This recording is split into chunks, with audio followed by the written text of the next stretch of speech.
because whenever we come to such type of programs, we feel proud of. Otherwise, all the time there is a panic idea in our mind. Why in this country, not looking different, not any way different, but all the way treatment is always different. So that is the concern, and being a woman, it chases me so scarcely, because I hardly find any other woman to share, to be with her or to be there. I know that, but not felt that feel. मैं एक चीज जानना चाहती हूँ, all are comfortable with English? I can speak Hindi, Urdu, Sanskrit, I can speak any language. So अगर मुझे कुछ चेहरे से ऐसा लग रहा है, because basically I am a teacher and noticing this very well that कि हमारे कुछ लोगों को शायद पूरी तरह से नहीं समझ में आ रहा, लेकिन अगर वो है तो मुझे कोई कॉन्स्टेंट नहीं है। अगर आप इंग्लिश यही सब लोग समझ लेंगे, लेकिन ये मैं चैनल पर लाऊंगा तो फिर सब लोग नहीं समझेंगे। अगर आप हिंदी में सुनाएंगे तो सब गाँव देहात में भी जो आदमी बैठा वो समझ लेगा। ठीक है। मैं बड़ा विचित्र कॉम्बिनेशन हूँ। मैं वेदांत में एमफिल पीएचडी अलीगढ़ मुस्लिम यूनिवर्सिटी से हूँ, और वो भी उन लोगों में से हूँ जो किसी और को आगे नहीं जाने देते। आप समझ ही गए होंगे मैं क्या कहना चाह रही हूँ। और आप जो 60s क्रॉस कर चुके हैं वो सब जानते होंगे कि उस समय पढ़ाई की क्या स्थिति मेल्स के लिए थी, लेकिन फीमेल्स के लिए तो और भी ज़्यादा सोच सकते हैं जो नहीं सोचते, क्योंकि हमारे लोग ज़्यादा मनुवादी विचारधाराओं को लेके चल रहे हैं ताकि फीमेल्स को आगे ना आने दें। मैं किसी भी मीटिंग में देखती हूँ जो बहुत वेल ऑफ हैं, जो बहुत एक्टिव हैं, जो बहुत काम करते हैं, वो भी कभी अपने साथ किसी बहन बेटी या अपनी पत्नी को बहुत कम लाते हैं, रेयरली लाते हैं। तो मैं वेदांत में मैंने श्री अरविंद घोष पे, जिस पे बहुत ही कम लोगों का काम है, मैंने उस पर एमफिल पीएचडी किया अलीगढ़ यूनिवर्सिटी से, और उसके बाद मैं बहुत ब्लेस्ड लोगों में से रही हूँ। मेरी पीएचडी का वाइवा होते होते मेरा सिलेक्शन यूजीसी में हो गया, जो मैं नहीं आना चाहती थी, क्योंकि मैं तो टीचर बनना चाहती थी। और साइंस उस हर चीज़ में ठीक होने के बाद भी मैंने संस्कृत को चुना। जब देखा कि हर जगह नो एंट्री का बोर्ड है, तो मुझे तो वहीं घुसना है जहाँ नो एंट्री के बोर्ड लगे हुए हैं। आप सब समझ गए होंगे मैं क्या कहना चाह रही हूँ, क्योंकि सब पब्लिक प्लेटफॉर्म के लोग हैं, सब ऑफिसर्स हैं। मैं चाहती हूँ कि कुछ चीज़ें इम्प्लाइड रहें और कुछ इशारे मेरे आप उतने गहरे तक समझ जाएं कि मुझे कहने न पड़े। तो मैं एजुकेशन में जब ज्वाइन किया, I think I am the first intellectual lady joined as academic in UGC. Clerical से दो तरह की स्ट्रीम्स चलती हैं, एक प्रमोशन वाली और एक डायरेक्ट इंडक्शन वाली। So I was the first lady. There was earlier one more lady from our community, but the result was very bad, so I'm not counting that. And then I retired from the last position of the cadre, that is the additional secretary, and after that there is no additional secretary, because for that they need very good CRs, and I think कोई दाग न हो उसमें career में और उसमें। तो मैं बहुत बचपन से ही, मुझे नहीं मालूम किसका आशीर्वाद है मेरे ऊपर, मैं पंचशील के अलावा और 5 शब्दों के अलावा ज़्यादा कुछ नहीं जानती। और वहाँ से फिर मैंने जब बाबा साहब को थोड़ा बहुत जानना शुरू किया तो एजुकेशन से आगे जाने की कोशिश नहीं की। पर मैं बता दूं कि जितनी बातें होती हैं सब लिटरेसी रेट पर होती हैं। एजुकेशन क्या है ये अभी हमें समझने की बहुत ज़रूरत है, बहुत ज़रूरत है। रामवती धनवती लिखने से आंकड़े तो बढ़ जाते हैं, लेकिन क्या बढ़ता है ये वही बेचारी जाने। गिनती रखने के लिए मेरी एक 4 लाइन की कविता है, मैं बाद में बोलूँगी। मैं सोचती हूँ कि उसे सुना दूँ, डॉक्टर साहब का स्पेशल निवेदन है, क्योंकि मैं थोड़ा सा इस तरीके के बोलने वालों में से हूँ कि पीछे जो गुजर गया उस पे there is no use of cry over the split bill। जो गुजर गया सो गुजर गया, ये हुआ, ये हांडी लटक दी, झाड़ू लटक दी, वो सब हो गया। अब आगे क्या करना है हमारा जो समाज है इस समय बिल्कुल डायरेक्शनलेस है। कोई ये बताने वाला नहीं है कि जाना कितना है।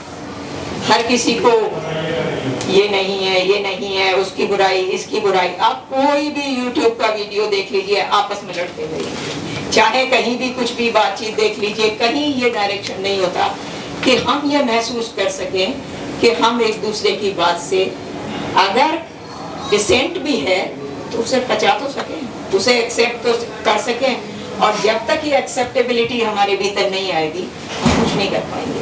कितनी सोसाइटी बनी हुई हो, आप सबको मालूम है, दिल्ली में मेरे ख्याल से कुछ लाखों में हमारे ऑर्गेनाइजेशन हैं, नतीजा zero. Whatever is given in a vacuum, it is snatched away from the big crowd of educated people, so-called educated. तो लिटरेसी से अगर एजुकेटेड होते हम, तो वही स्थिति हमारी हो रही है।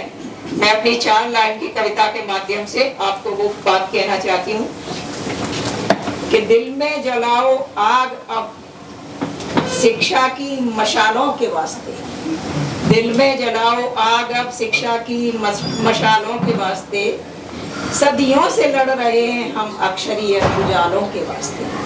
अब मैं यहाँ एजुकेशन, जो बाबा साहब जिस चीज़ को एजुकेशन, आप सबको मालूम है बाबा साहब ने कहीं भी लिटरेसी वर्ड का यूज नहीं किया। उन्होंने एजुकेशन बहुत समझ सोच के किया था।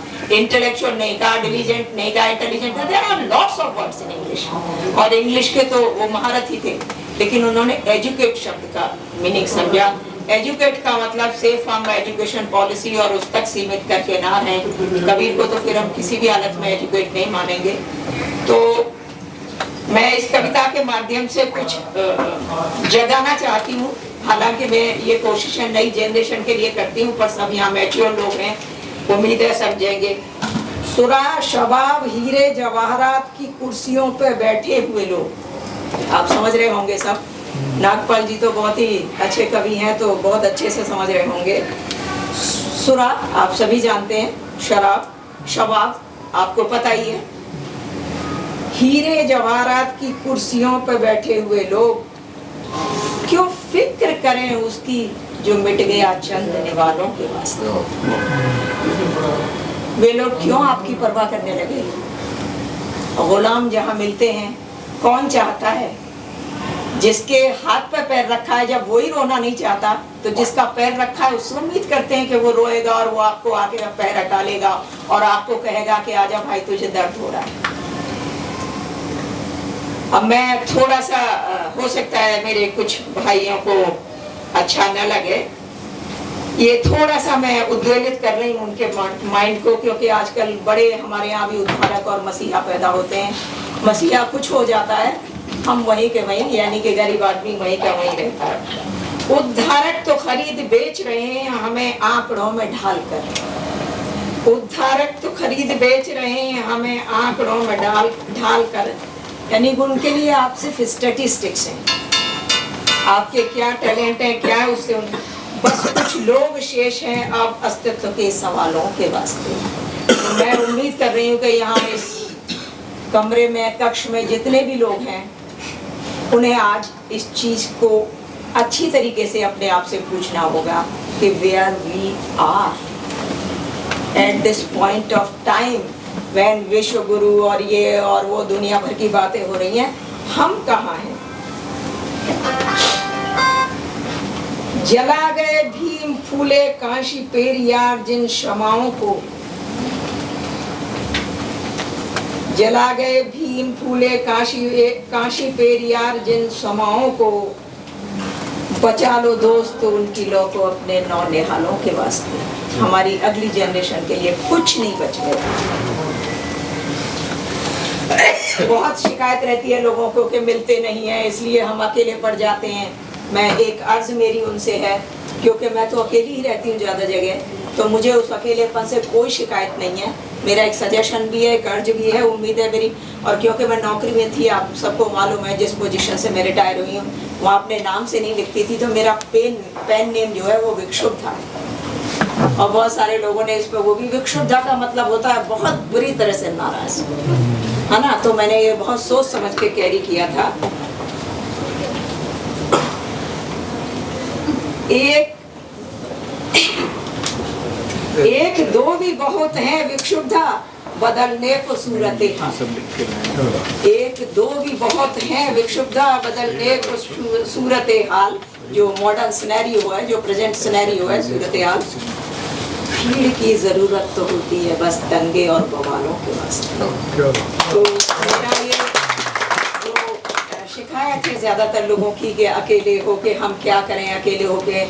आज यहाँ हम जितने लोग बैठे हैं, किसी का भी जीवन कोई बहुत आसान नहीं रहा होगा, लेकिन हमें अब ये सोचने की ज़रूरत है कि हमारा जीवन कैसे कटा, कैसे नहीं कटा, ये इशू नहीं है अब हमारे सामने। आने वाली पीढ़ियों को हमें क्या देना है और हमने अपने उन संघर्षों से क्या सीखा और क्या संगमरमरी रोड आने वालों के लिए बनाई, ये हमें देखने की ज़रूरत है।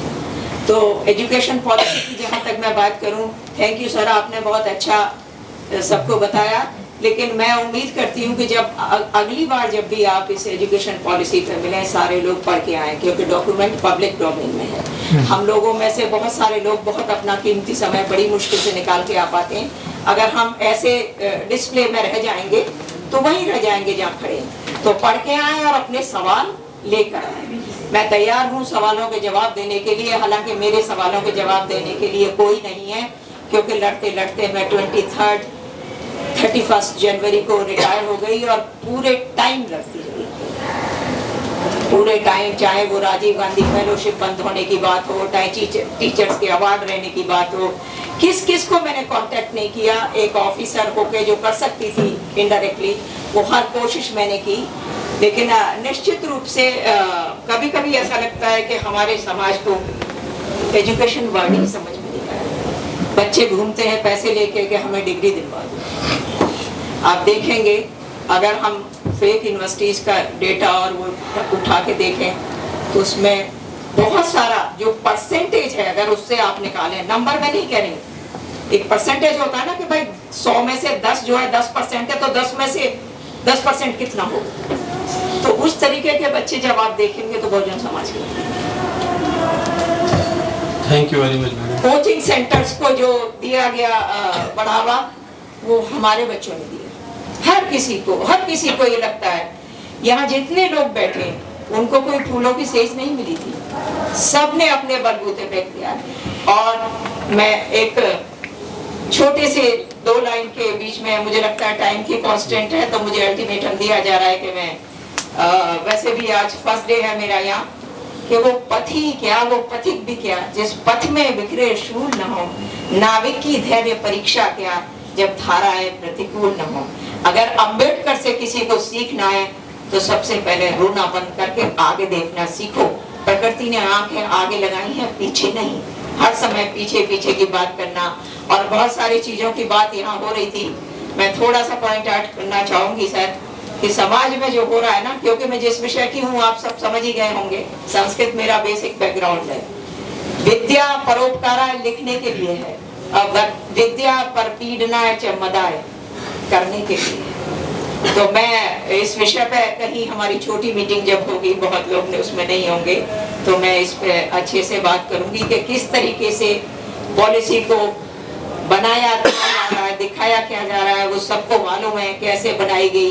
लेकिन मेरा आगे ओपिनियन ये है कि हम इसके कुछ पॉइंट्स निकाल के ना अपने समाज के बिल्कुल बॉटम लाइन पे जाए और वहां उनसे सवाल करें कि उनको कैसी एजुकेशन चाहिए। क्योंकि जब तक हम ग्राहक यानी कि लेने वाला, कस्टमर से यहाँ मेरा मतलब नहीं है, जो हमारा जिसे एजुकेशन चाहिए, जब तक हम उनकी नीड्स को नहीं समझेंगे, तो 6th क्लास से जो प्रोफेशनल एजुकेशन शुरू हो रही है, वोकेशनल एजुकेशन सॉरी प्रोफेशनली, वो आपको पता ही है, कोई उपले बनाना सिखा रहा है, कहीं कुछ सिखा रहा है, तो मैं उसमें नहीं जाना चाहती, क्योंकि मैं वहीं से आती हूँ। बहुत सारे वीडियोज आप देख सकते हैं और कर सकते हैं किस तरीके से तमाशा बनाया जाएगा चीज़ों को।